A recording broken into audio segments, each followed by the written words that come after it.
কক্সবাজারের ২য় দিন কি করলাম সেগুলো আজকে তোমাদের সাথে শেয়ার করব। দেখতেই পাচ্ছ আমি সুইমিং এ পা দেওয়ার পর থেকে আমার এত রিল্যাক্স লাগতেছে, এত মানে ভালো লাগতেছে বলে বোঝানো যাবে না।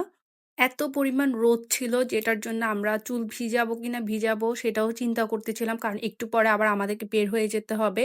তো আমাদের এটা যেটা হয়েছে, ওদের ইনফিনিটি যে পুলটা ছিল খুবই ছোট ছিল, আমার কাছে অনেক ছোট লাগছে, তারপরে এনজয় করার মতো ছিল। যাই হোক, এরপর যেহেতু এনজয় করতে আসছি, এরপর একটু সুইমিং করছিলাম। এভাবে করতে করতে আমাদের 4টা বেজে যায়, যেটার জন্য আমরা লাঞ্চটা মিস করে দেই। তো এরপর চিন্তা করলাম যেহেতু আমরা সবাই মিলে সন্ধ্যায় বের হবো, দ্যাটস ওয়াই আমরা মানে ইয়া করবো। তারপর আমাদের সাথে সবাই জয়েন করলো, সবাই মিলে এবার চলে যাচ্ছি আমরা হচ্ছে কিনা তোমাদের ঘুরতে, যেটা হচ্ছে কিনা তোমাদের সুগন্ধা বিচে চলে যাচ্ছি।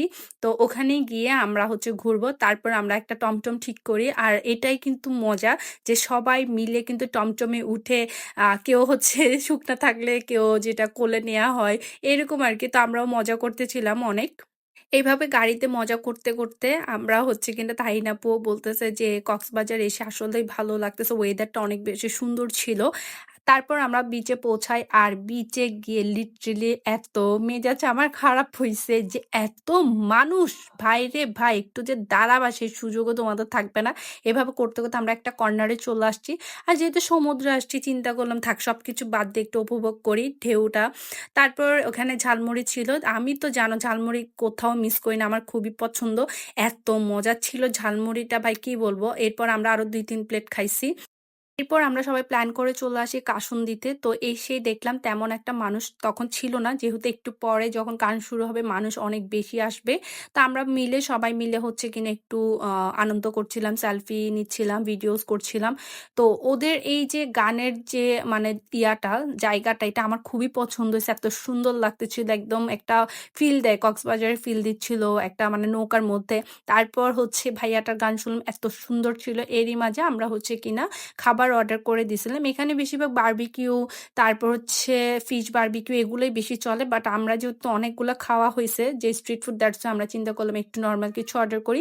তারপর এখানে আমরা ডাল মাখনা অর্ডার করেছিলাম, তারপর হচ্ছে বাটার নান, জুস, পুডিং, এগুলো সব অর্ডার করে খাওয়া দাওয়া করে এনজয় করে চলে আসি রাতে। তো রাতে চলে আসি হোটেলে, এসে একটু রিল্যাক্স হচ্ছিলাম যেহেতু সারাদিন আমরা বাহিরে ছিলাম, টায়ার্ডও ছিলাম। এরপরে হচ্ছে কিনা আমরা চিন্তা করলাম যে আমরা বের হব। বের হয়ে যেহেতু আমার একটা ডিনারের একটা ইনভিটেশন আছে, বেট আছে, মানে ক্যাস্টাল বেট আছে, দ্যাটস আমি চিন্তা করলাম একটু আর্লি বের হয়ে যাব। সো আমাকে অনেকে আস করছো যে হচ্ছে উইন্ডি টেরেসের রিভিউ দেওয়ার জন্য, যেটা বলবো তো সবকিছু সুন্দর ছিল, রুম থেকে শুরু করে পুল থেকে শুরু করে সবকিছু অনেক সুন্দর ছিল। বাট ফুড আমার কাছে অ্যাভারেজ লাগছে, আর বাকি সব খুবই সুন্দর।